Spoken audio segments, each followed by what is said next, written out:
Hej og velkommen til dagens afsnit af Golf med M. I onsdags der lavede jeg 39 point, og det var selvfølgelig fedt. Men det kunne egentlig være blevet til meget mere, hvis mine små indspil, også kaldet chip, de fungerede. Så det vil vi se på i dagens afsnit.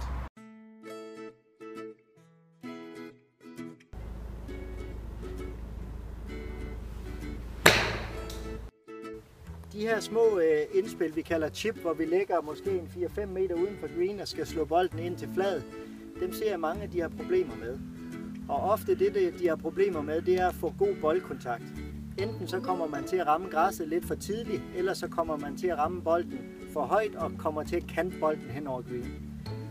Her er et par tips til, hvordan I kan få bedre boldkontakt. Det første, det er lidt med opstillingen. Nu viser jeg det lige fra den anden linje her. Og boldens placering. Der er det vigtigt, at når I får stillet jer op til bolden, at I får placeret bolden tilbage ved jeres højre fod. Det næste, I skal sørge for, det er at placere hænderne foran bolden. Og så det sidste, det er at sørge for at få vægten en lille smule over på jeres venstre ben eller forreste ben.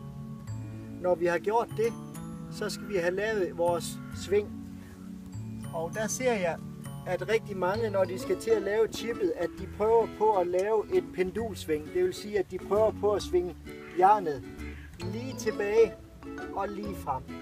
Det, der sker, hvis man prøver på at føre slaget fra lige tilbage og lige frem, det er, at man kommer til at skovle slaget, når man svinger fremad. Og det er fordi, at armene, hvis jeg prøver på at svinge fremad, så kobler de væk fra kroppen.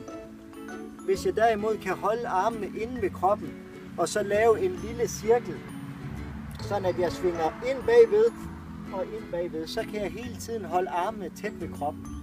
Allerede her begynder jeg at få bedre boldkontakt. Så pas på med ikke at svinge fra lige tilbage og lige frem, så får I det her skovlede slag. Hvis I lægger mærke til svinget,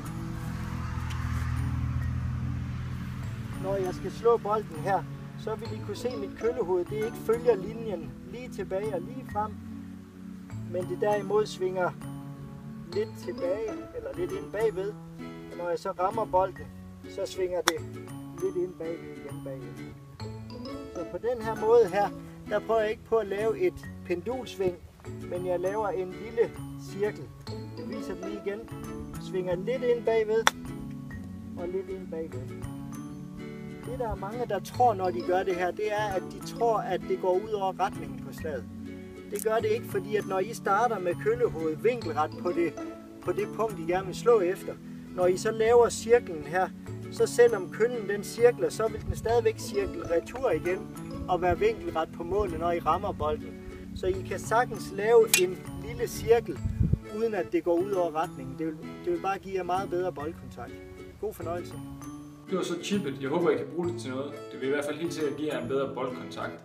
Det her med, hvor meget og hvor lidt de skal have, det er jo noget, man skal ud og øve sig på. Husk at dele og like og kommentere og alt det her. Og så ses vi næste gang.